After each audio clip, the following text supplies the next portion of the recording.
Friends, कैसे हैं आप सब। मैं आप सबका अपने YouTube चैनल में दिल से बहुत बहुत स्वागत करती हूँ। दोस्तों, आज मैं आपको लियो टोल्स्टॉय की एक बहुत ही फेमस कहानी मृत्यु के देवता और दूत सुनाने जा रही हूँ। तो चलिए स्टार्ट करते हैं। एक बार मृत्यु के देवता ने अपने एक दूत को पृथ्वी पर भेजा। एक स्त्री मर गई थी, उसकी आत्मा को लाना था। आदेश पाकर देवदूत आया, लेकिन वहां जाकर वह बेहद चिंता में पड़ गया, क्योंकि 3 छोटी छोटी लड़कियां, वो भी जुड़वा, एक अभी भी उस मृत स्त्री के स्तन से लगी है, एक चीख रही है, पुकार रही है, एक रोते रोते सो गई है, उसकी आंसू उसकी आंखों के पास सूख गए हैं। 3 छोटी जुड़वा बच्चियां बेसुध और स्त्री मर गई है, कोई देखने वाला नहीं है, पति पहले ही मर चुका था, परिवार में और कोई नहीं है। इन 3 छोटी बच्चियों का क्या होगा?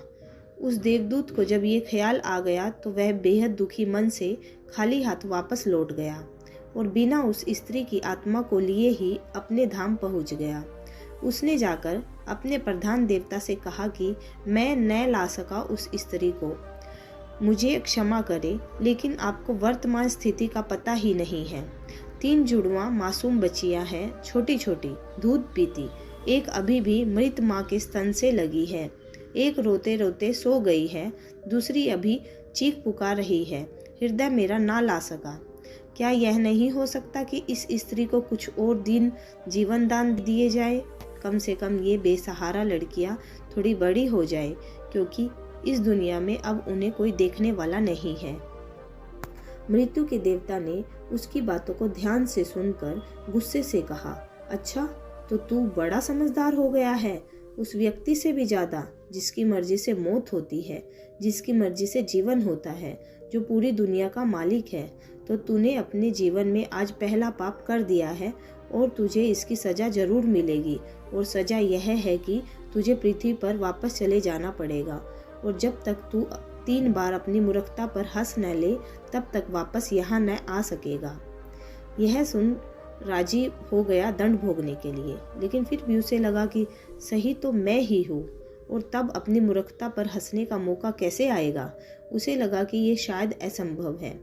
उस देवदूत को वापस पृथ्वी पर फेंक दिया गया। वहीं पास में ही, जहाँ देवदूत बेसुध पड़ा हुआ था, एक मोची सर्दियों के दिन करीब आने के कारण कुछ रुपए लेकर अपने बच्चों के लिए गर्म कपड़े और कंबल खरीदने शहर जा रहा था। उसने राह के किनारे एक नंगे आदमी को ही पड़े हुए ठंड में ठिठुरते हुए देखा। यह नंगा आदमी वही देवदूत है जो पृथ्वी पर फेंक दिया गया था। उस मोची को देवदूत की हालत देखकर दया आ गई और उसने कुछ सोच विचार कर अपने बच्चों के लिए कपड़े खरीदने के बजाय उस देवदूत के लिए कंबल और कपड़े खरीद लिए। देवदूत के पास न खाने के लिए कुछ था और न रहने के लिए कोई ठिकाना था। उस पर तरस खाकर मोची ने कहा, तुम मेरे साथ घर चलो, और अगर तुम्हें देखकर मेरी पत्नी नाराज भी हो जाए तो बुरा मत मानना, क्योंकि बच्चों और परिवार के कपड़े खरीदने के पैसे मैंने तुम पर खर्च कर दिए हैं। इसे जानकर पत्नी जरूर नाराज होगी, लेकिन फिर भी सब कुछ दिनों में ठीक हो जाएगा। उस देवदूत को अपने साथ लेकर मोची घर लौटा, लेकिन न तो मोची को देवदूत की सच्चाई का पता था और न ही उसकी पत्नी को। जैसे ही देवदूत को लेकर मोची घर में पहुंचा, उसकी पत्नी एकदम पागल हो गई, बहुत नाराज हुई, बहुत चीखी चिल्लाई। मोची के घर के माहौल को देखकर देवदूत पहली बार हंसा। उसे हंसता देख अचरज में मोची कहा, हंसते क्यों हो भाई, क्या बात है? देवदूत ने गंभीरता से कहा, मैं जब 3 बार हंस लूंगा तब सब बता दूंगा, लेकिन फिलहाल मुझसे कुछ मत पूछो। दरअसल देवदूत पहली बार इसलिए हंसा क्योंकि उसने देखा कि इस मोची की पत्नी को पता ही नहीं कि मोची एक देवदूत को अपने घर लाया है, जिसके आते ही घर में हजारों खुशियां अपने आप आ जाएगी और उनके सारे गम दूर हो जाएंगे। लेकिन आदमी देख ही कितनी दूर तक सकता है। पत्नी इतना ही देख पा रही कि उसने एक कंबल और बच्चों के कपड़े नहीं खरीदे। जो खो गया है वह देख पा रही है, जो मिला है उसको उसने नज़रअंदाज ही कर दिया। घर में देवदूत आ गया है, जिसके आते ही हजारों खुशियों के द्वार खुल जाएंगे, इसलिए देवदूत हंसा। उसे महसूस हुई अपनी मूर्खता, क्योंकि मोची की पत्नी अपने भविष्य को नहीं देख पा रही है जो उसके साथ होने वाला है। बहुत जल्दी ही, क्योंकि वह दूत था, कुछ दिनों में ही उसने मोची के सब काम सीख लिए और फिर उस देवदूत के बनाए जूते इतने प्रसिद्ध हो गए कि मोची कुछ दिनों के भीतर ही बहुत धनवान हो गया। साल होते होते तो उसकी ख्याति सारे प्रदेश में पहुंच गई कि उस जैसा जूता बनाने वाला कोई भी नहीं है, क्योंकि वह जूते देवदूत बनाता था जो बेहद खूबसूरत नजर आते थे। सम्राटों और राजाओं के जूते वहां बनने लगे। मोची के घर धन की बरसात होने लगी। एक दिन प्रदेश के सम्राट का एक आदमी मोची के घर आया और उसने उसे बेशकीमती चमड़े के टुकड़े को देते हुए कहा कि यह चमड़ा बहुत कीमती है, आसानी से कहीं मिलता नहीं है।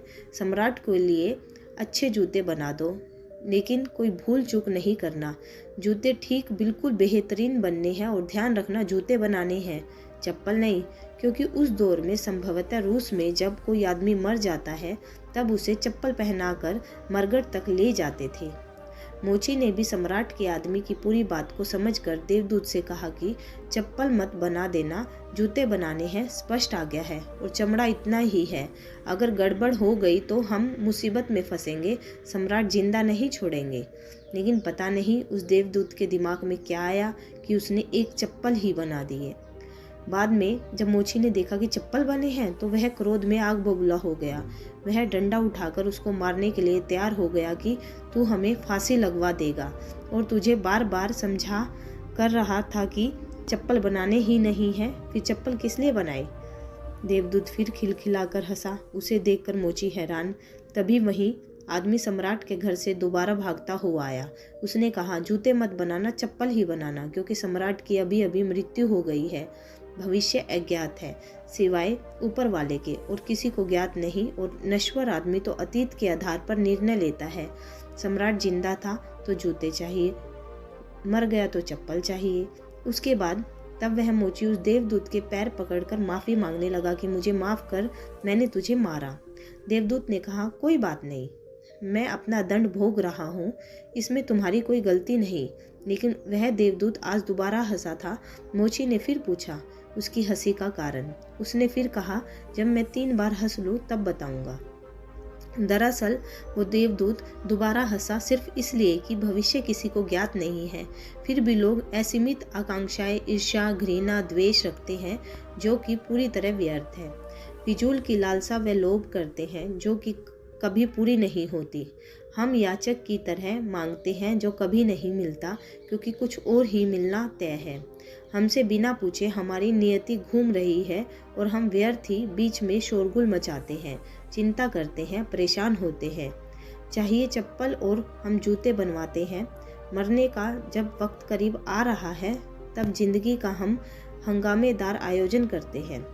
सिर्फ वर्तमान समय ही हमारा है, लेकिन हम भूत और भविष्य के बारे में दिन रात सोचकर बेमतलब की चिंता में मरे जा रहे हैं। अब उस देवदूत को लगने लगा कि वे बच्चियां, मुझे क्या पता भविष्य उनका क्या होने वाला है। मैं बेमतलब का उनके बीच में आया, क्योंकि होनी तो बहुत पहले से तय है। कुछ दिनों बाद एक तीसरी घटना घटी कि एक दिन 3 लड़कियां उस मोची के यहाँ पहुंची। उन तीनों लड़कियों की शादी हो रही थी, इसलिए वे तीनों अपने लिए जूते के ऑर्डर देने वहाँ आई थी। एक बूढ़ी महिला भी उनके साथ आई थी जो बहुत अमीर दिख रही थी। देवदूत उन्हें देखकर पहचान गया। वे वही 3 लड़कियां हैं जिनको वह उनके मृत माँ के पास छोड़ आया था और जिनकी वजह से वह दंड भोग रहा था। वे सब वर्तमान में बहुत स्वस्थ और सुंदर दिख रही है। उसने जानना चाहा कि क्या हुआ, उनके साथ यह बूढ़ी औरत कौन है। अब बूढ़ी औरत ने सब कुछ बताना शुरू किया। उसने कहा कि ये तीनों बच्चियां मेरी नहीं हैं। इनके जन्म के दौरान भूख और अभाव के कारण माँ के शरीर में दूध नहीं था और ये 3 बच्चियां जुड़वा। इनकी माँ इन्हें दूध पिलाते पिलाते ही मर गई। जब मैंने इन्हें देखा तो मुझे इन अनाथ बच्चियों पर दया आ गई। मेरे कोई बच्चे नहीं थे, इसलिए मैंने इन तीनों बच्चियों को ही गोद ले ली। बूढ़ी महिला ने अपनी बात को आगे बढ़ाया और कहा, अगर आज भगवान की कृपा से इनकी माँ जिंदा रहती तो भी शायद ये तीनों बच्चियां गरीबी, भूख, दीनता और दरिद्रता में बड़ी होती। माँ दुर्भाग्यवश पहले ही मर गई हो, फिर भी ये तीनों बच्चियां बहुत बड़े धन वैभव व संपदा में पली और अब मेरे बाद सारी संपदा की ये तीनों ही मालकिन है। फिलहाल इन तीनों का एक सम्राट के परिवार में विवाह हो रहा है। देवदूत फिर तीसरी बार हंसा और विस्तार से मोची को उसने पूरी घटना बताई। उसने कहा, भूल मेरी थी, नियति बड़ी है और हम उतना ही देख पाते हैं जितनी समझ है, लेकिन जो कुछ हम नहीं देख पाते बहुत वृहद विस्तार है उसका। मैं अपनी मूर्खता पर 3 बार हंस लिया हूँ। अब मेरा दंड पूरा हो गया है और अब मैं वापस जा रहा हूँ। उसके बाद देवदूत को अपनी गलती का एहसास हुआ और वह वापस अपने धाम लौट गया। तो दोस्तों, आपको हमारी ये कहानी कैसी लगी आप कमेंट बॉक्स में ज़रूर बताइएगा, और इस कहानी से हमें क्या शिक्षा मिलती है वो भी आप हमें कमेंट करके ज़रूर बताइएगा। तो चलो दोस्तों, अब हम नेक्स्ट वीडियो में मिलते हैं एक नई कहानी के साथ। थैंक यू दोस्तों, बाय।